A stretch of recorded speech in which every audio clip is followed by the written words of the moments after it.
its ups and downs. Turn your pretty face into an ugly frown. Seems that when I fix one thing. Hello, welcome to The Awakening. I'm your host, Angela Brown. Today's topic for discussion is pain management.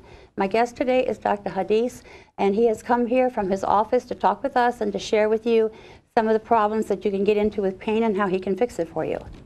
Welcome to The Awakening. Thank you, Angela. No shake? Welcome. Okay. And I want to apologize. We've had a bad morning. Everything's been going bad here. That's all right. All right, tell me a little bit about yourself. What got you into this medical field of pain? Well, I started out as an anesthesiologist. Put him to sleep. Put 'em That's sleep. a good way to start. Yeah. And part of the training of anesthesiology involves nerve blocks. Mm-hmm. And there is also training in pain management. I never Using heard nerve- of that.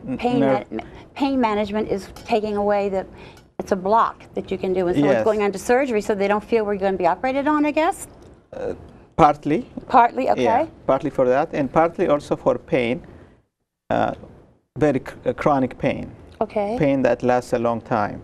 Okay. After the surgery is over, you know, even without any surgery, people have a lot of chronic pain for many, many reasons. Many reasons, okay. And you've been doing this for how long? Well, I started out as the Washington Hospital Center. Great hospital, great hospital. In 1992, as soon as I finished my residency. Mm-hmm. And I have been doing pain management since 1992. I practiced anesthesiology as well as pain management for a long time. But for the past 6 years, I mainly have been practicing pain management. What made you want to go into your own office business like this of pain? Well, I like pain management in contrast with anesthesiology, because in anesthesiology, the patients are asleep. So there is very little interaction with the patients. That's one part about anesthesiology I did not like too much. Oh, okay. So I like interacting with people. People who are awake. People who are awake. So that's part of the reason. The other reason is I like to help people with pain, and you see the results. You see the results of your action right away. So that's what I liked about pain management. What is the most, in your practice, who have the most pain problems, men or women? Women have more pain than men, I would say, especially Really? back pain. Back Correct. pain? Yes, back pain is more common in women than men. Why is that? Because women are weaker? No, Weaker backs or something? I'm not sure exactly, but women have more back pain than men. Not by much, though. I mean, men also have a lot of back pain. Okay, what do you do for a person? Let me say I'm coming to your office, okay? And I'm going to say, oh, my lower back hurts, or maybe my legs hurt. What can we do? The first thing I try to do is find out what's the cause of your pain. Okay, back pain is extremely common.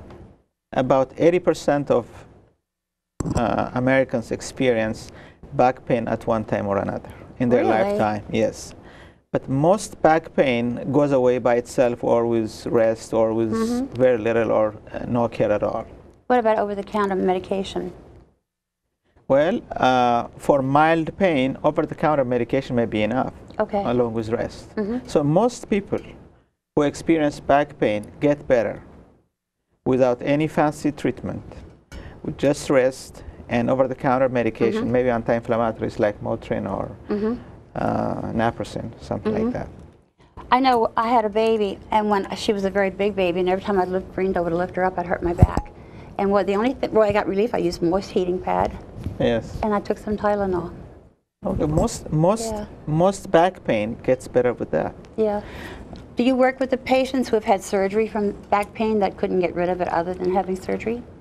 Well, a large proportion of my patients have already had one or more back surgeries.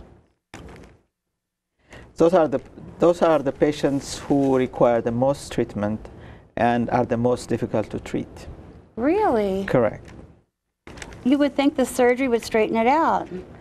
Not necessarily. I mean, a large, I've heard a lot about this. That's what I a want to large proportion. I would venture to tell you, say about 30 to 40% of my patients have had back surgery already. 30 to 40%. Correct. Okay. Yes. And then they come to you and you correct it. You try to correct it, or you do correct it. Okay. The I first. don't know. Well, What do you do the first thing? Like I said, I come in to see you. The first thing we try to do is it chronic or acute pain? Okay. Back pain could be coming from a variety of reasons. It could be from the bones in your spine. It could be from the discs, which are the cushions in between the bones of your spine. It could be from the back joints. It could be from muscles in your back. It could be from all these sources. So the first thing I try to find out is what is the cause of your pain. Okay, so we do. Suppose someone say I'm just depressed. Well, the first Does thing. that happen? Yes. Okay, I'll let you go. Go ahead. Go Yeah. ahead. The first thing we do is take adequate history. Like age. Yeah. You know, see if there are any risk factors, like obesity is one big risk factor. Smoking is a risk factor. Really? Yes. Smoking can cause back pain? Smoking increases the risk of chronic back pain. Yes. Oh, okay. Because what smoking does is constrict the vessels The on blood all ve- your bodies, and the especially the discs and the bones don't heal as well or regenerate themselves as well in a person who is smoking. Okay. That's interesting. I didn't know Yes. that. I don't smoke. I never have. Yeah, people who do heavy lifting, like people, mechanics, people who do construction work, they are more at risk. And there's also genetic predisposition. I have patients who have three generation of them have back pain. Really? Yeah, I have patients who have grandparents, daughters, sons. You think it's hereditary then? There It is is a strong hereditary? hereditary component to it, especially degenerative disc disease, which is one of the most problematic and very common. You do problems. spinal cord injuries too. You do pain for that too, don't you? Yes, we do. We take care of pain, almost all kinds of pain.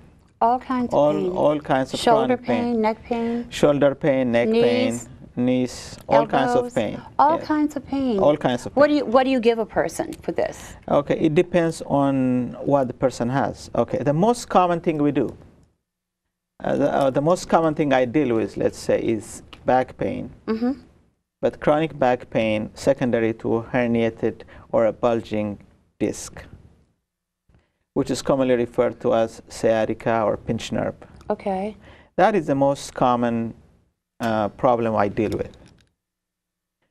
These patients, some of these patients actually get better with conservative treatment. Okay. They can be anti-inflammatories like Motrin, physical therapy. Some go to chiropractors. They get better on their own, some of them. And there are those who don't get better on their own and do further treatment, need further intervention. So what we do with these patients is generally start epidural injections. Epidural, that's a drug? Well, we inject cortisone Okay. and local anesthetic into the actual nerve roots. Okay. These patients already have had MRIs, and we see where their disc is bulging, where they have the pinched nerve, and we do an X-ray guided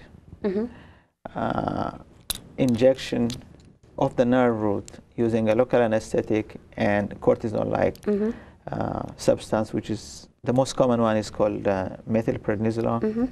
So we inject it actually into the nerve root using X-ray guidance.